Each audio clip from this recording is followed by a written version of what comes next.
Speaking of give us what we need, Mm-hmm. Sony Music wants someone to give them some things. Ooh, y'all gonna stop playing with these record companies on the internet. So let's go to an article here from Billboard. It says here Sony sued True Fuego, or maybe Tre Fuego. I don't know. Maybe Tre Fuego. Straight fuego. Probably Tre Fuego. Real name Dantriol Davon. Oh, Clark Rambo. He's got 4 names. My bad. Anyway, Back three. they Sony sued Tre Fuego in 2021, Uh-huh. accusing him of using a quote unquote blatant sample from a 1986 Japanese instrumental song in his quote unquote 990 MH, a track that Sony claimed had been featured in 155,000 TikTok videos and streamed 100 million times on Spotify. And so that was back in 2021. However, just the other day, in fact, 2 days ago, it says here the U.S. District Judge Mark T. Pittman confirmed on Wednesday, March 27th, that the social media personality now owes Sony a grand total of $802,997, which covers both the profits he earned and the licensing fees he'd have to pay if the song was cleared. In addition, the TikToker was ordered to pay royalties to the label moving forward, including a 50% cut of publishing revenue and a 20% cut of recording revenue, plus all legal fees and costs. Quote, the court hopes that this case will serve as a $802,997.23 lesson for defendant in carefully selecting the materials included in his raps, the judge wrote in his ruling. Well, listen. It's rough out there. But the reality of the situation is I feel like it was probably easier to stop people from doing stuff like this, especially because they probably weren't making nearly as much money off of it as they do now on the internet. But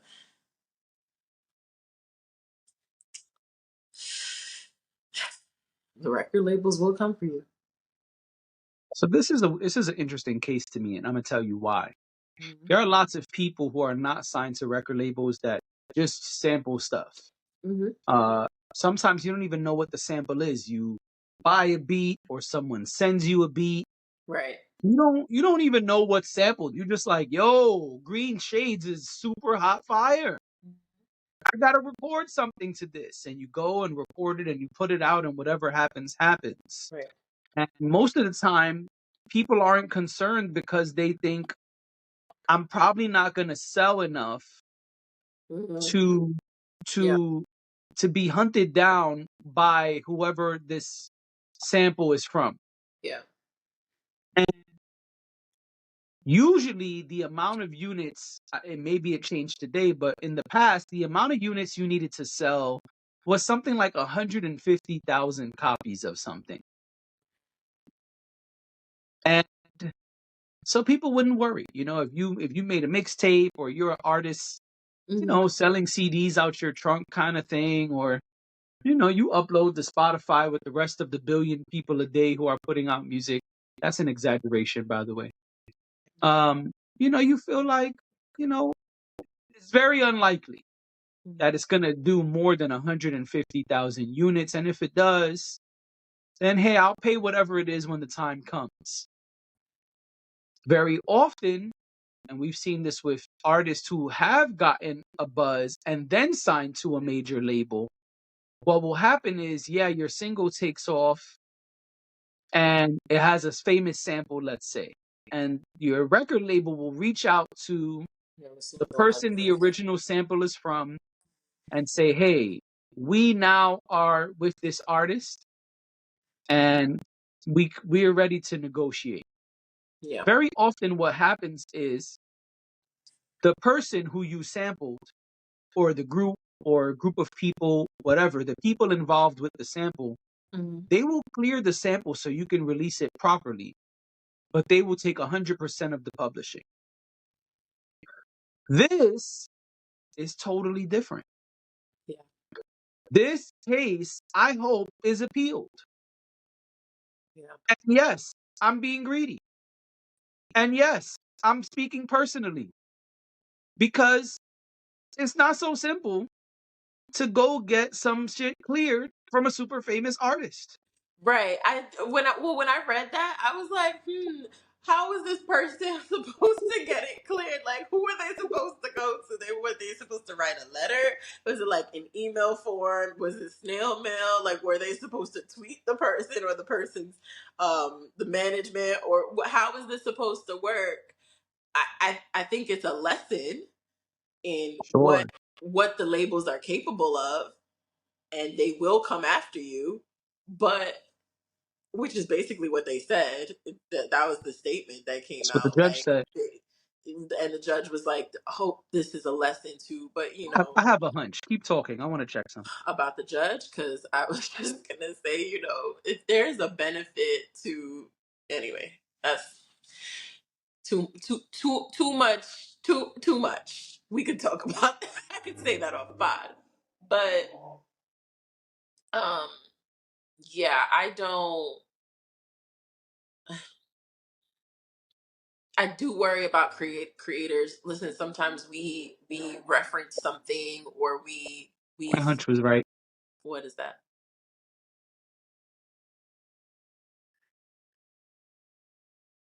Yep. Yep. Mhm. Yep. And for anyone who was wondering, for anyone who was wondering, "We Can Be Heroes" is by an artist named Alesso. Oh, from yesterday's episode? Yeah. you know, since that topic's on the table, if you know, you know. Yep. But yeah, yes. A lot of times people get made an example of, and that's what the statement seemed like. I can totally see the record label doing this, and it just, part of it being just to fuck with people, and be like, cuz I don't know.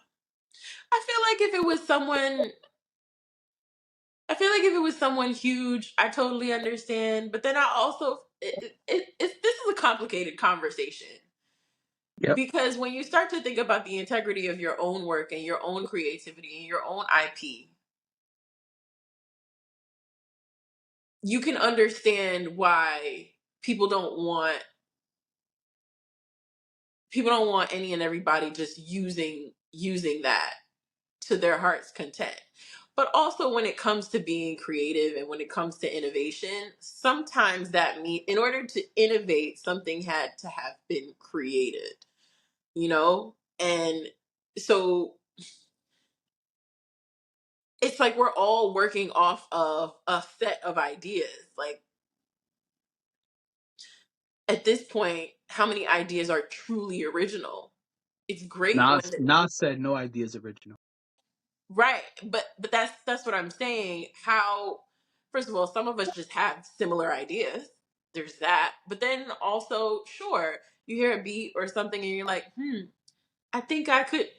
A good example of this is the DJs that do these mashups, which I'm sure some of them make a hell of a lot of money just doing the mashups on TikTok.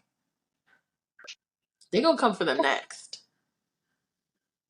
I mean, this also happened in Texas, Well, they don't like anybody to do anything in Texas.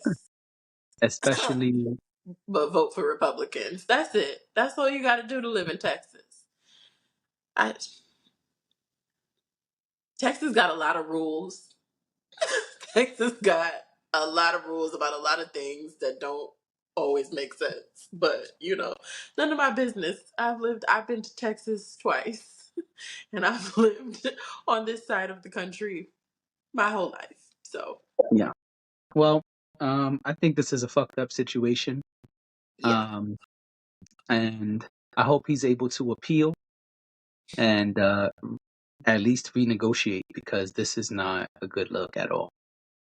because it's not just the money. It's not just the lump sum. He now No, has to it's pay 50%. royalties Yeah, in I'll pull it perpetuity, I back up. believe. Oh yeah, it's perpetuity. Yeah, it's 50% cut of publishing, 20% cut of recording revenue. Which, okay, like I said, they usually take 100% of publishing, so it's not terrible. He's also paying them up front at this point. So And that's why I'm saying this is like a real 1-2 punch. I want to know how much money he made. That's what I'm curious about too. I'm not the type to really pocket watch too much, in the words of the Joe Budden podcast, but I mean, I hope he made a nice amount of money if he's got to cough up damn near $1 million. I would imagine so. I mean, Maybe not. Maybe no, not. no, I think so. And here's why I say that. I I'm don't saying know. he could have made 900,000, and they making him cough up all of it. Well, I hope that's not the case. But Because that's what I'm saying. I saw one of them little style influencer girls that I follow the other day. I clicked on one of her links and it said how I made $1 million last year, and I was like, huh? Off of posting your outfits? Kind of not the same, but I feel you. I just mean people make a hell of a lot of money on the internet. Yes. So, and I think sometimes I don't think we always think that. I Okay, but think if you made a mill and had to cough up 855,927 and 23 cents, mhm, 27 cents, whatever it was. First of all, he spent some of that mill. Second of all, of course. he just gave all of it away. Because on top of that, he got to pay legal fees. On top of that, he has to pay legal fees. There's going to be nothing left. But that's probably what they were trying to do, bankrupt That's his what I'm drug, saying. Yeah. and Right. then That's what I'm saying. and then and discourage him from doing it again. He better sign the Sony records at this point. But that's No, he shouldn't do that. He should. well, I was just about to say though. That's kind of what it's almost like people get strong armed into that. Yeah. Because now it's like, well, if I share with them, at least I'll get something. I'm not saying that's what he should do. I'm just saying I'm sure that this happens. I'm sure that this is not the only case like this. And I would imagine, yeah, that the labels then come over and say, hey, well, you got this debt. We can afford to pay your debt. You know, The debt is to the label. I get that the debt is to the label, but what I'm saying is they can totally be like, well, you want to negotiate something better? Here we are.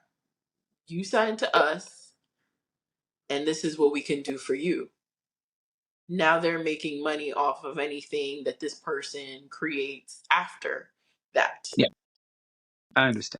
So I could totally see that happening, is what I'm trying to say. I got you.